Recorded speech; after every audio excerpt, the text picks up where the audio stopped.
오늘 본문은 계속해서 예수님께서 성전에서, 특별히 이제 성전의 그 헌금궤 앞에서, 그러니까 유대인들이 기도하는 자리예요. 거기서 가르치시면서 유대인들과 이제 논쟁을 하는 장면입니다. 그림으로 그리자면 성전이 이렇게 있고 그 들어가는 입구가 있죠. 그러면 지성소 성소가 있고 앞에 뜰이 있어요. 근데 여기 제사장 뜰을 말고 이 앞에 여기가 이제 연복궤가 13개가 이렇게 있거든요. 여기 사람들이 모여서 이 뜰에서 기도를 하죠. 그럼 여기 이제 행각이 이렇게 있단 말이죠. 기둥들이. 행각이라는 거는 지붕만 있고 옆에 벽이 없는. 여기서 주로 행각에서 가르치시고 그러죠. 그러니까 여기에서 지금 주로 가르치시고 논쟁하는 장면입니다. 오늘 이제 논쟁, 유대인들과 예수님이 논쟁을 하는데 그 논쟁의 내용이 좀 흥미롭습니다. 뭐라고 말하냐면 예수님과 유대인이 서로 자기가 하나님께 속한 자들이다 이렇게 주장하는 거예요. 그러니까 내가 서로 하나님께 속한 자다. 그럼 누가 과연 하나님께 속한 자냐를 놓고 지금 논쟁을 벌이고 있는 겁니다. 오늘날의 교회에서도 이렇게 당이 있어요, 그죠? 당이 있을 때 가끔 이렇게 어떤 논쟁이 벌어지면 누가 더 어느 쪽이 더 정당성이 있느냐, 누가 더 신실한 자냐, 누가 더 하나님께 속한 자냐를 놓고 싸울 때가 있습니다. 그래야 이제 교회 내에서는 말빨이 서죠. 근데 교회는 돈 많은 사람이 큰 소리 칠 수도 없고 뭐 힘센 사람이 큰 소리 칠 수도 없잖아요. 교회에서의 힘은 이제 사실은 누가 하나님 편이냐 이래야 되는데 이제 하나님이 누구 편이냐 이렇게 가는 거죠. 무슨 말씀인지 아시겠어요? 우리가 하나님 편에 서야 되는데 사람들은 항상 하나님을 내 편으로 당긴다고요. 그래서 우리 논쟁하고 교회가 싸울 때는 하나님이 내 편을 해서 싸워요. 하여간 모이면 당을 짓고 싸울 때 보면 누가 하나님이 어느 쪽에 있는지 항상 그걸 가지고 정당성을 말하죠. 유대인들은 예수님하고 논쟁을 하는데 자기들이 하나님께 속한 자라고 생각했어요. 자기는 하나님의 백성이라고 생각했습니다. 근데 그 이유도 있어요. 왜냐하면 그 이유는 자기들이 아브라함의 백성이기 때문이에요. 하나님이 언약을 해주셨다는 거예요. 하나님이 아브라함에게 언약을 해주면서 뭐라고 했냐면 그 자손에게 복을 주잖아요. 대대로 언약에 이어가잖아요. 그러니까 자기는 아브라함의 자손이니까 당연히 하나님의 언약 안에 있고 복을 받는 거예요. 이 말씀 이해되세요? 그러니까 유대인들의 생각에는 당연히 자기들은 하나님의 백성이고 말씀대로예요. 된다고 생각하는 거예요. 또요. 그 다음에 400년 뒤에 모세와 언약을 맺습니다. 그럼 모세와 언약은 뭔데 하나님이 언약을 뭐라고 맺냐면 하나님하고 언약의 백성이 되자. 그 언약을 또 맺어요? 그 너희가 율법을 잘 지키면 내 백성이 될 것이다. 하나님하고 언약 백성이 돼버립니다. 그 자기는 아브라함의 축복과 아브라함이 받은 복과 또 모세가 하나님께 맺은 언약에 의해서 당연히 자기들은 하나님의 복을 받을 자요 하나님의 백성이라고 생각하는 겁니다. 그래서 예수님 앞에서 자기가 아브라함의 자손이다 하나님의 백성이다 당당히 말하고 있는 거예요. 이 말에 논리적으로 이 말이 맞아요, 안 맞아요? 맞아요. 이 말이 논리적으로 맞아요. 예수님도 사실은 인정하시거든요. 예수님도 그걸 인정을 하세요. 37절 한번 보실까요? 뭐라고 그래요? 나도 너희가 말씀 한번 보여주세요. 나도 너희가 아브라함의 자손인 줄 아노라. 그러나 내 말이 너희 안에 있을 것이 없으면 나를 죽이려 하는도다. 예수님 뭐라고 그래요? 나도 너희가 아브라함의 자손인 줄 알아요, 몰라요? 근데 이 말을 인정하는 거야, 인정하지 않는 거예요? 육체적으로는 사실은 인정한다는 거예요. 그러니까 너희가 핏줄상, 혈족상으로는 아브라함의 자손이라는 걸 예수님이 인정하는 거예요. 그런데 정말 놀랍고 두려운 사실은 예수님이 그들을 육체적인 아브라함으로만 인정하지 본질상 아브라함의 자녀를 인정하지 않아요. 예수님은 그러니까 그들의 아비, 그들의 조상이 아브라함이 아니라 예수님은 누구라고 그러냐면 마귀라고 해버린다고요. 44절 볼까요? 너희는 뭐라고 되어 있어요? 너희 아비가 누구라고요? 마귀. 유대인들은 자기 아비가, 자기 조상이, 민족적인 저기가 아브라함이라고 말을 한다고요. 근데 예수님 뭐라고 해요? 육체적으로 너희가 아브라함 자손인 걸 알아. 근데 진짜 너희 아비는 뭐예요? 마귀라고요. 유대인들은 자기의 믿음의 조상 아버지로 아브라함을 생각했는데 예수님은 딱 뭐라 하냐면 니네는 거짓 마귀의 자손이야 이래 버리는 거예요. 우리가 생각해 볼 문제입니다. 어떤 사람들이 하나님의 백성이라고 호언장담을 해요. 근데 정작 심판의 날에 주께서 오셔서 그 사람들을 보고 아니 너희 아버지는 하나님이 아니야 마귀야라고 말씀하신다 그러면 얼마나 두렵겠습니까? 그런데요, 정작 믿는다고 하는 공동체와 조직 안에요, 하나님 아버지를 섬기는 자들이 아니라 마귀를 섬기는 자들이 꽤 많아요. 자기 스스로를 속죠. 속인다고요. 그러니까 유대인들도 자기가 혈족상 거기에 아브라함의 자손이니까 이미 공동체 안에 들어있잖아요. 무슨 말인지 아시겠어요? 그 공동체 안에 들어있단 말이죠. 그러니까 나는 당당하게 예수님 앞에서 무슨 말이냐 내가 아브라함의 자손인데 그런데 예수님이 육체적으로는 아브라함의 자손이 맞아. 근데 너희는 니네 진짜 아비가 누구라고요? 마귀야 그래요. 마귀야. 왜요? 거짓말 하니까. 마귀의 특성이 뭐예요? 거짓말이에요. 여러분 기독교인이 잘 경계해야 될 죄가 뭐냐면 거짓말이에요. 기독교인들이 거짓말 정말 쉽게 합니다. 근데 기독교인이 제일 경계해야 될 그 제목이 뭔지 아세요? 거짓말이거든요, 거짓말. 왜냐하면 보세요. 하나님의 특징은 뭐예요? 하나님의 특징은 진리예요. 하나님의 특징은, 예수님의 특징은 진리예요. 말씀은 진리거든요. 근데 마귀의 특징은요, 사탄의 특징은요, 거짓이에요. 근데 기독교인들이요, 목사들도 모임 가보면 웃깁니다. 자기들이 진리에 서 있다고 말을 하면서 이걸 행해요. 교회 똑같아요. 많은 신자들이 자기가 분명히 진리의 백성이라고 말은 하거든요. 근데 굉장히 쉽게 거짓말을 해요. 그러니까 거짓말하는 게 습관처럼 되어 있어요. 진리를 잘 말하지 않고 그게 이제 다 두리뭉실하게 말하면서 거짓을 말한다고요. 거짓.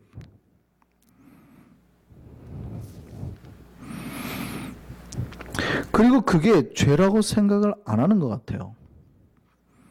자기를 속이고 숨기고 술수와 책략과 거짓을 만들어내는데 너무도 익숙합니다. 더 이상 죄라고 인식을 안 해요. 그게 근데 죄예요. 예수님이 뭐라고 그래요? 네 아비는 마귀다 이래 버린다고요. 껍데기는 아브라함의 자손인데 네 아비는, 그러니까 보통 여기서 아비라는 표현은 이제 우리가 하나님 아버지라고 하잖아요. 우리가 아버지가 진리여야 되는데 네 아비는 거짓이다 이래 보는 거예요. 그러니까 유대인에게 자기는 분명히 하나님 백성이라는데 뭐라고 그래요? 네 사탄의 백성이 사탄의 백성 이렇게 버리는 거예요. 네 아비가 거짓 아비 마귀에서 났다고요. 사탄이라 그래 버렸다고요. 이게 충격이 아니에요? 굉장히 충격적인 표현이에요. 구원받을 백성한테 제가 노예 가가지고 거짓말하는 목사님들한테 뭐라고 그래요? 당신들은 진리에 있지 않고 이 당신들은 하나님을 아버지라 부르지도 마요. 이 마귀 자식들아. 이래 부르면 어떡하겠어요? 충격이지 않겠어요? 김 목사 쫓아내자고 난리 나겠죠. 예수님 지금 그 얘기하는 거예요. 야, 네 껍데기로는 아브라함의 자손이지만 니들 하는 짓거리 보니까 니들 아비는 하나님이 아니야. 니는 거짓이야. 마귀. 이렇게 말하고 있는 표현이에요. 지금 이 표현이. 신자들이 새겨들으라는 말이에요.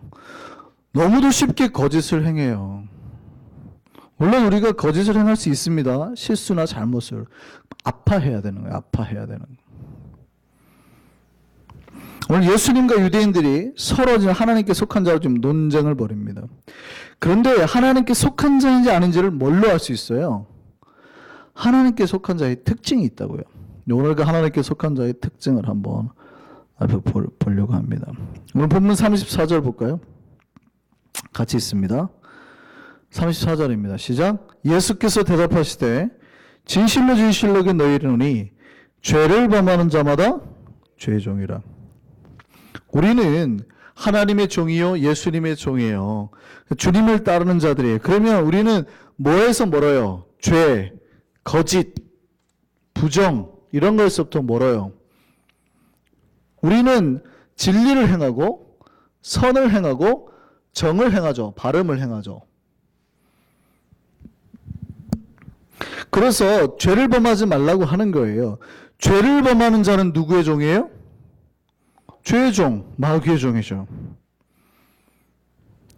그러니까 우리는 어디에 거해야 돼요? 예, 진리 가운데. 그러니까 우리는 죄를 범하지 않아. 하나님께 속한 자의 특징은 죄를 안 범한다는 거예요. 첫 번째가. 목사님, 그러면 이제 우리는 이미 마귀의 종이네요. 왜냐하면 오늘도 죄를 몇 번 범했어요, 우리가. 그럼 우리는 하나님의 종이 아니고 마귀의 종이네요. 이 세상 그 누구도요, 죄 범하지 않고 사는 사람은 없습니다. 그러니까 단 한 번 죄를 범했다고 죄의 종이라고 단정 지으란 뜻이 아니에요. 우리가 하나님께 속하면 죄 자체에서 좀 거부해야 된다고요. 그러니까 죄 하면은 아이고 우리가 비록 죄에 쓰러질 수 있지만 죄 자체를 거부하고 멀리하고 하나님을 향해서 가까이 가려고 하는 자여야 되는 거예요. 그 투쟁을 해야 된다는 거예요. 죄와는 연합하는 게 아니라 죄와는 투쟁을 해야 돼요. 투쟁하다 질 수는 있어요. 무슨 말인지 아세요? 싸우다가 질 수는 있어요. 그러니까 죄가 나를 다 이긴 것처럼 할 수는 있어요. 그러나 우리의 방향성은 죄와 투쟁하는 자지 죄와 연합하는 자는 아니라고요. 이 말 뜻 잘 이해가 되세요?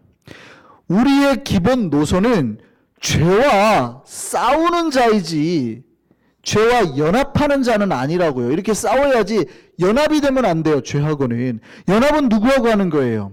하나님하고 하는 거예요. 기도 가운데. 기도로 계속해서 우리는 하나님하고 연합을 해야지 죄와 연합을 하면 안 돼요. 죄와는 싸우는 거예요. 근데 싸우다가 우리가 죄에 질 수 있어요? 없어요? 있지요. 죄가 우리를 막 다 점령해가지고 우리가 죄의 사람처럼 보일 수도 있어요. 막 다 너덜너덜해질 수도 있어요. 막 여기 뚫리고 저기 뚫리고 피나고 그럴 수도 있어요. 그 모습으로만 봐가지고는 죄가 이미 우리를 다 정복해 버릴 것처럼 보일 수도 있다고요. 그렇지만 기본적인 우리 노선은 죄와 투쟁하는 자예요. 다시 하나님의 힘을 입으면 나가서 죄를 승리할 수 있는 자가 돼야 된다고요. 근데 어떤 신자는 그 투쟁이 사라져요. 맨날 당하다 보니까 어차피 죄가 우리를 이길 거구만. 그냥 죄하고 연합해. 항복해. 죄와 연합해서 죄를 지으나 죄에 져가지고 죄가 우리를 삼키나 모습은 똑같잖아요. 무슨 말인지 아시겠어요? 죄에 대한 그 마음을 풀어버리고 죄와 연합하나 죄와 싸우다가 내가 지나 사람들의 눈으로 보기에는 똑같아 보일 수 있다고요. 그렇잖아요. 똑같이 죄를 짓고 있으니까. 근데 하나님의 입장에서는 죄와 연합한 자와 죄와 싸우다 지는 자는 전혀 다른 거예요. 그러니까 성도가 죄와 싸우다 질 수는 있어요. 근데 연합하면 안 되는 거예요. 근데 신자 중에 그게 헷갈려가지고 어차피 다 지네. 누구나 다 죄 지을 사람이네 하고 그 투쟁을 잃어버려요. 그 야성을 잃어버려요. 그리고 그냥 죄의 습성대로 산다고요. 신자는 죄에서 벗어난 자들이에요. 그리고 죄에서 벗어나기 위해서 투쟁하는 자들이에요. 우리는 진리 쪽을 향해 나가는 사람들이거든요. 사실은 모든 사람들이 죄에 범했죠. 그러니까 인간은 우리가 이제 죄에 대해서 살펴보면 모든 인생은 사실은 그 죄가 가지고 오는 것, 제가 항상 방향성을 얘기를 하는데요. 죄는 우리를 어디의 방향으로 이끌어요? 죽음, 멸망의 방향으로 우리를 끊임없이 당겨갑니다. 이렇게 인간을. 죄는 방향성을 가지고 우리를 죽음과 멸망으로 당겨요. 이게 기본 우리 그 신앙의, 우리 신조가 말하는 모든 특징이에요. 죄는 모든 인간을 어디로 당겨요? 죽음과 멸망으로 당겨요. 그래서 인간은 모두가 죽음을 향해 나아가는 존재라는 거예요. 그러니까 인생이 멸망이라는 결과를 저기 앞에 보고 이 죄가 죽음이라는 콧뚜레를 뚫어가지고 우리를 거기로 당겨가고 있다고요. 인간은 그런 존재예요. 거기서 벗어날 수 있는 사람이 단 한 명도 없어요. 로마서 5장 12절 한번 볼까요? 자, 같이 한번 읽습니다. 시작. 그러므로 한 사람으로 말미암아 죄가 세상에 들어오고 죄로 말미암아 뭐가 들어와요? 사망이 들어오면 죄로 말미암아 죽음과 멸망이 우리에게 들어온다고요. 이와 같이 모든 사람이 죄를 지었으므로 사망이 모든 사람에게 이르렀느니라. 인간은 원래 죄를 지은 인간은 그래서 원죄와 자범죄가 포함되는 거죠. 근데 이 죄의 인간은 모두 다 어디예요? 사망이라는 결과를 향해서 나아가게 되는, 끌려가게 되는 존재가 되었다고요. 이 운명의 흐름을 끊을 수 있는 인간은 아무도 없습니다. 마치 이 죽음의 운명은요, 그러니까 지구에 인력이 있잖아요. 만유인력이. 모든 만유인력이 존재하죠. 그럼 뭡니까? 여기에 빌딩이 있든 아니면 거대한 나무가 있든 모든 물체는 이 만유인력에 의해서 끌려감을 받죠. 사과가 떨어져도 땅으로 떨어지잖아요. 엠파이어 스테이트 빌딩에서 책이든 뭐 배든 인간이든 어떤 존재 떨어지면 다 이쪽으로 끌려감을 받잖아요. 모든 물체에 동일하게 적용되는 만유인력이 있다는 거예요. 죽음이 이와 같은 거예요. 모든 인간을 죽음으로 끌어당기는 힘이 있어요. 여기서 벗어날 수 있는 어떤 존재도 없어요. 얼마나 힘이 강력한지 이 인력을 벗어날 수 있는 물체가 없잖아요. 다 아무도 벗어날 수 없는 운명이 없어요. 그런 운명이에요. 그냥 벗어날 수가 없어요. 죽음을 향해 끌려가야 되는 거예요. 어떤 물체든지 땅으로 곤두박질 쳐하는 운명에 처하는 것 똑같아요.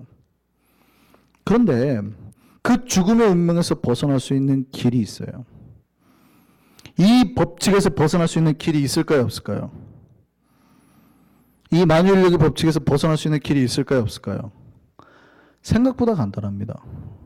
뭐냐면 이 만유인력의 법칙보다 더 강한 힘으로 막아내면 돼요.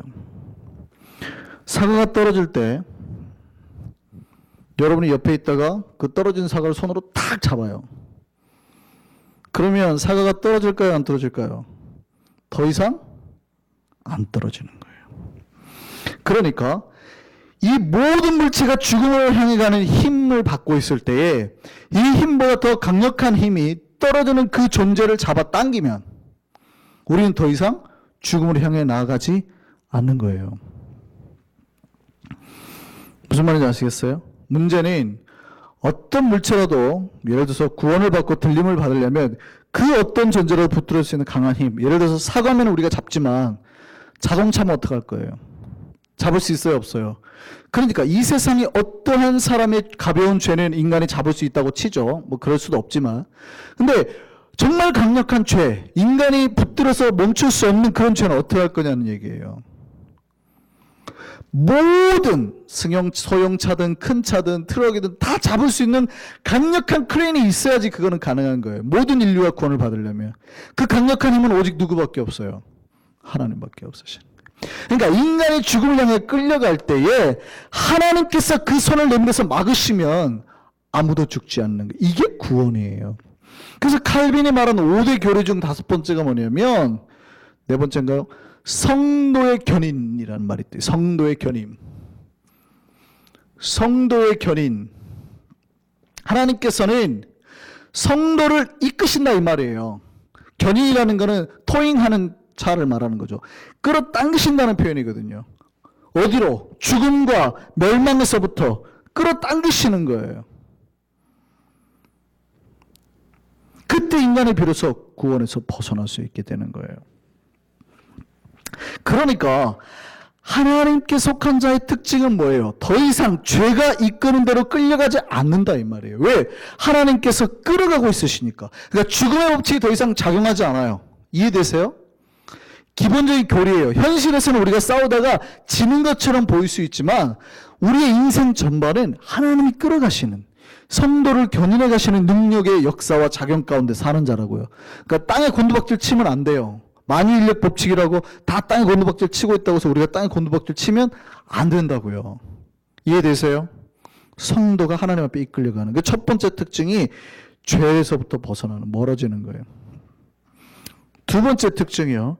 우리가 하나님 앞에 하나님께 거한 백성 속한 자인지 아닌지 알 수 있는 두 번째 특징이 있는데 그게 뭐냐면 진리 안에 거하려고 한다는 거예요. 37절 말씀 볼까요? 37절 말씀 보시죠. 나도 너희가 아브라함의 자손인 줄 아노라. 그러나 내 말이 너희 안에 있을 것이 없으므로 나를 죽이려 하는도다. 하나님의 백성은 그 안에 하나님의 말씀이 거하는 장소가 있어요. 하나님께 속한 자인지 아닌지 알 수 있는 방법은 그들 안에 주의 말씀이 들어있느냐 아니냐로 알 수 있어요. 유대인들은 자기들 스스로가 하나님 말씀 안에 거한다고 생각했습니다. 근데 예수님 뭐라고 그러냐면 그들 안에는 하나님의 말씀이 거할 자리조차 없었다. 있었다면 진리이신 예수님을 받아들이려고 했을 텐데요. 없으니까 그 말씀을 예수를 밀어냈다는 거예요. 무슨 말인지 아시겠어요? 우리 마음속에 뭐가 가득 차 있어요? 내 생각, 욕심, 죄가 가득 차가지고 다른 생각들이 가득 차서 말씀이 들어갈 공간이 없어요. 여기에 막 집도 있고 집의 생각도 가득 차 있고 밥에 대한 생각도 가득 차 있어요. 여기에 대한 뭐 다른 어떤 내가 바라는 좋은 취미생활, 미래, 건강, 가족 이런 생각들은 가득 차 있어요. 근데 하나님의 말씀이 들어가려고 하니까 말씀이 거기서 들어갈 자리가 있어요, 없어요? 없고 이걸 쳐내더라는 거예요. 하나님의 백성은 뭐예요? 이 가장 중심에 뭐가 들어있어야 돼요? 진리 말씀이. 예수님이 뭐라고 그러냐면 너희 안에 만약에 말씀을 받아들일 공간에 있었다면 진리인 나를 받아들였을 거라는. 근데 그들은 그렇지 못했어요. 거꾸로 말씀을 받아들이지 않는 자의 특징 뭡니까? 거꾸로 말씀을 예를 들어서 진리의 불빛을 꺼버리려고 하는 거예요. 그래서 불신자의 특징은요. 진리를 자꾸 끄는 거예요. 그러니까 진리가 밝혀지면 말씀이 드러나면 불신자는 그거를 꺼버리려고 그래요. 그래서 그들은 자기 스스로가 하나님께 속한 자인지 마귀에 속한 자인지도 몰라요. 빛이 안 밝혀지니까. 그러니까 앞에서도 말씀을 드렸지만 예수님이 그들을 보고 아브라함의 자손이라는 걸 인정을 해요. 그러니까 껍질은 아브라함의 자손이라는 얘기예요. 그러니까 껍질을 지금 양의 것을 쓰고 있어요. 늑대가. 그렇다고 해서 양이라고 할 수 있어요? 없어요? 없죠. 그 본질을 꿰뚫어 보시는 분은 아무리 뽀송뽀송한 털이 있다고 하더라도 하얀색 털이 있다 하더라도 그들을 양이라고 하지 않아요. 그럼 양인지 아닌지 알 수 있는 방법은 뭐예요? 그들이 말하는 걸 들어보면 알죠. 우 이러는지 뭐 이러는지 그걸 보고 안다고요. 또요. 그들이 먹는 걸 보면 알아요. 풀을 뜯어 먹는지 아니면 양 뜯어 먹는 성도를 뜯어 먹는지. 행하는 걸 보면 알아요. 막 발톱을 갖고 긁고 막 이러고 다니는지 상치기를 주고 다니는지 아니면 조용조용 그냥 깡총깡총 뛰고 다니는지. 그러니까 그들이 말하고 행하고 먹고 모든 걸 보고 그가 양인지 늑대인지 구별하잖아요. 신자와 하나님의 속한 자 아닌 자의 특징은 그가 비록 양털의 모습을 하고 있다고 해가지고 하나님의 백성이라 인정을 안 한다고요. 예수께서는. 그가 말하는 것, 행하는 것, 그들이 보여주는 모든 것으로 그 내면의 걸로 알 수 있다고요. 거짓, 불신자의 특징은 뭐예요? 거짓을 행하는 거거든요.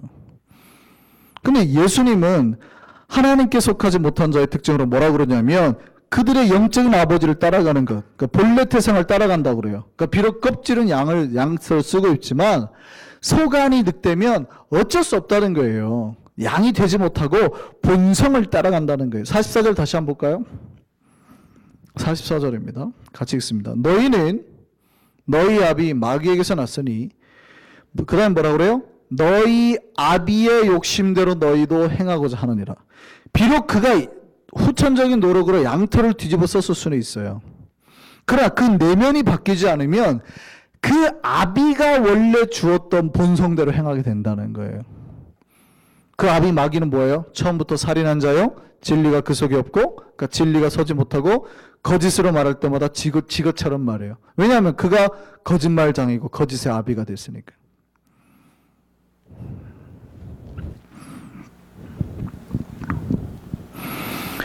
유대인들은 자기들의 아비가 누군지도 몰랐어요. 그러니까 자기가 겉모습만 아브라함의 핏줄이니까, 쉽게 말하면 피부가 검지 않아요. 머리가 곱슬곱슬하지도 않아요. 우리 동양인처럼 이런 피부도 아니에요. 그러니까 하나님의 자녀라고 생각을 했다고요. 이해되세요? 이 말? 오늘날의 신자 중에서 어떤 사람들이 자기가 어떤 목사라는 타이틀을 가지고 있는 것만으로, 어떤 직분을 받은 것만으로, 교회에 있다는 것만으로 하나님의 자녀라고 생각하는 사람들이 있다 이 말이에요.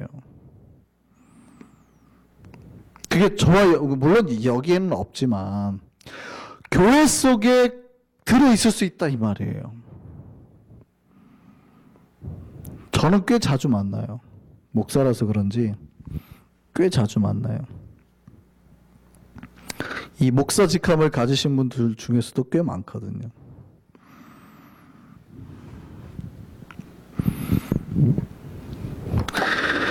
자기들은 그런데 하나님의 자녀라고 생각을 하는 거예요. 그런데 사실 그의 아비는 누구였어요? 마귀였어요. 한국 영화 중에 전우치라는 영화가 있습니다. 전우치 내용은 아시죠? 원래 전우치가 이제 도사잖아요. 도사 전우치가 이제 마귀들을 잡아가지고 혼내는 내용이에요. 아주 재밌는 장면 하나는 있는데, 전우치랑 똑같은 도사가 한 명 있어요. 영화의 내용이에요. 전우치랑 똑같은 도사가 한 명 있는데, 도사가 능력이 아주 뛰어나요. 전우치를 능가할 만큼의 아주 능력이에요. 도수를 행합니다. 명망이 아주 자자해요. 그런데요, 이 도사가 알고 봤더니 마귀였어요.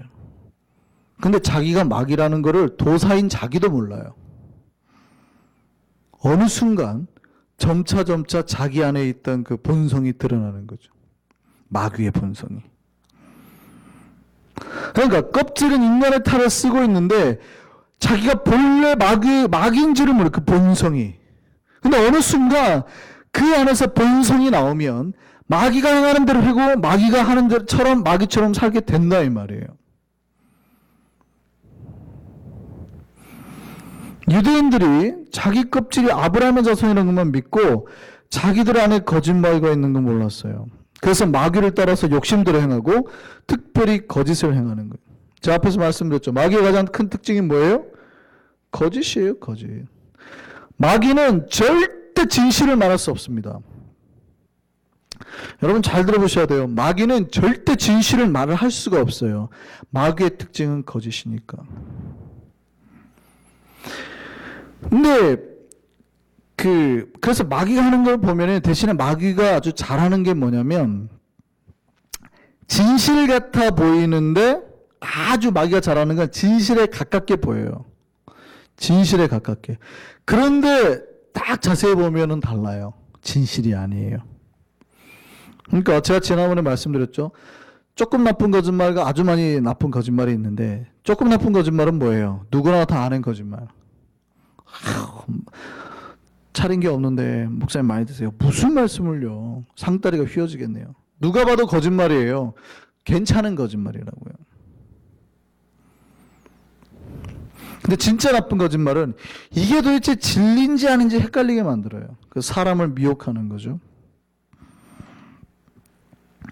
마귀가 예수님을 시험할 때요, 다 말씀으로 시험했습니다. 그 말씀으로 시험하니까 어떻게 들려요? 진리처럼 들리는 거예요. 보세요. 우리가 들으면 다 그럴 법한 말이죠. 선전에서 뛰어내려가지고 기적을 일으키라는 거예요. 사람들 보고, 우와. 여러분 같으면 이게 도움이 될까요? 안 될까요? 이거 읽을 때마다 시험 드는 성도들이 꽤 많아요. 예수님 진짜 답답하시. 이걸 뛰어내려가지고 사람들한테 보여가지고 예수를 믿게 해야지. 전도를 해야 될 거 아니에요. 기적을 일으켜가지고. 그렇습니까? 안 그렇습니까? 제가 기도를 해가지고 기도 가운데 막 사람들 보는 데서 낫게 하면 우리 교회 부흥할 거 아니에요. 그렇게 생각 안 하세요? 아니, 그럴 거 아니에요. 저도 한때 그렇게 생각했던 적이 있었거든요. 잘 나갈 때, 기도하면 다 될 때 있었거든요. 근데 하나님 어느 날 딱 그 기간 끝나고 딱 가져가셨어요. 근데 그때 생각은 뭐냐면, 이야, 뭐 다 끝났다, 목회, 뭐 이런 거예요. 더 이상 기도고 말씀도 필요 없어요. 뭐 하면의 능력이 나타나는데 어떨 거예요? 사람들이 그렇게 생각 안 하겠냐고요. 예수님이 뛰어내려서 다치지도 않고 하나님의 영광 가운데 둥둥 떠다니는 모습을 보이면 전도 안 되겠어요? 여러분이 그 말씀 읽을 때 대부분 시험 들 수 있다 이 말이에요. 마귀가 한 말에 틀린 게 하나도 없어요. 아니, 돌을 떡으로 바꾸라는데 이게 잘못된 거예요? 금식도 다 끝났는데 40일 금식이 끝났잖아요. 그러면은 바꾸면 돼서 먹으면 되지. 그리고 그 능력 가지고 나아가서 가난한 자들에게 주면 되잖아요. 오병이의 기적만 기적일까요? 만약에 돌을 떡으로 바꿔가지고 먹였다 그러면 난리가 나버리죠. 돌을 하나씩 드시오 하고 기도했는데 막 떡으로 바뀌어보세요. 무지개떡, 막 팥떡, 콩떡, 뭐 이런. 성경에 그런 기적이 깜짝 놀라죠. 그게 나쁜 거냐고요. 우리 귀에는 항상 마귀의 시험이요, 그럴듯하게 들려요. 왜냐하면 마귀는 거짓말의 달인이거든요. 그래서 여러분 지혜가 있으셔야 돼요. 이게 마귀가 하는 말인가 진짜 하나님의 음성인가 지혜가 있으셔야 돼요. 마귀는 거짓을 말하는데 진짜 진리처럼 들리게 하는 탁월한 능력이 있거든요. 말씀으로 해버리니까. 말씀으로 쳐버리니까.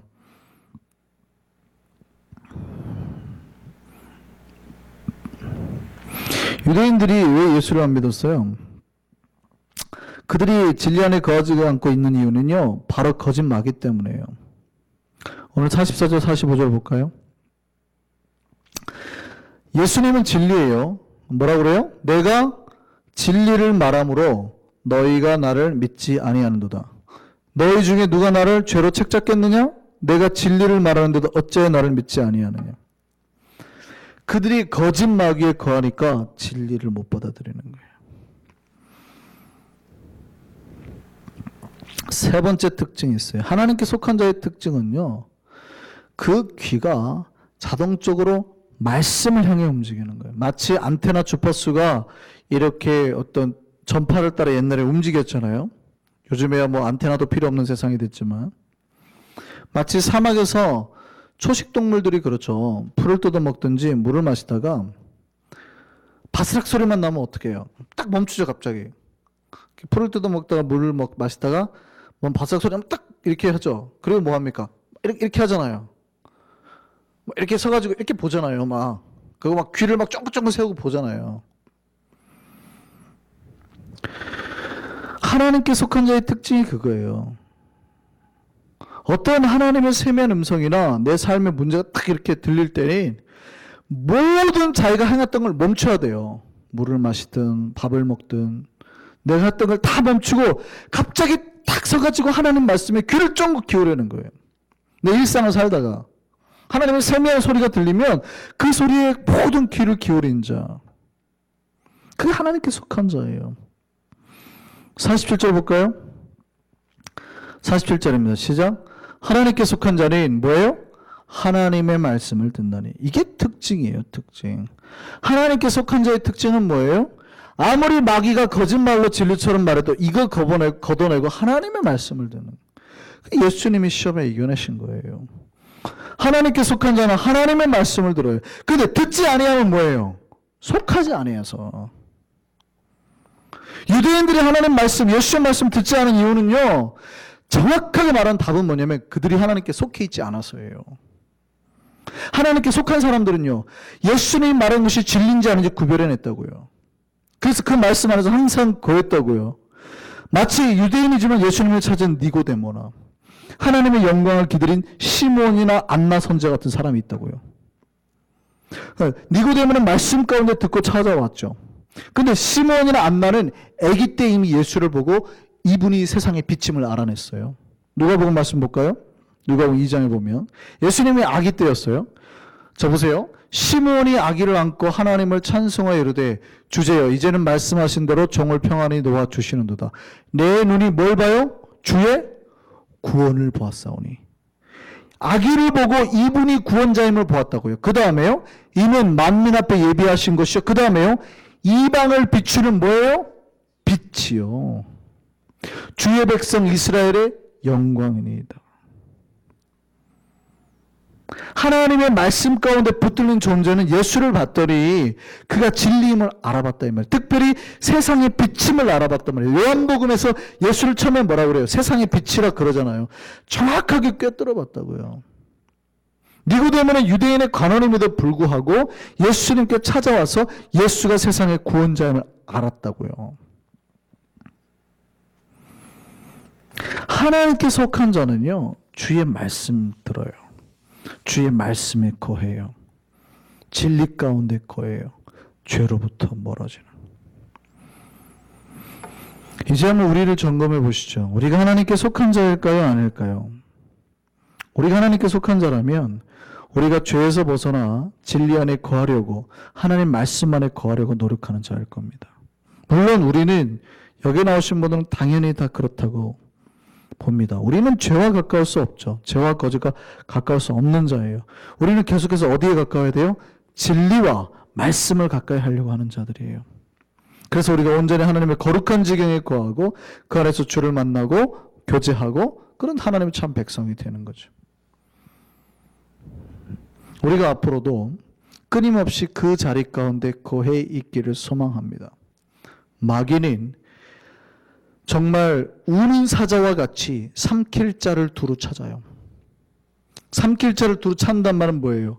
진리에 있는 자를 거짓으로 데려오고 선을 행하는 자를 죄를 짓게 하고 바르게 사는 자를 부정하게 만드는, 끊임없이 할 거라고요.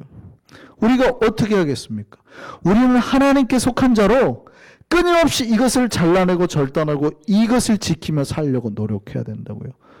진리와 선과 정의를, 하나님의 바름을.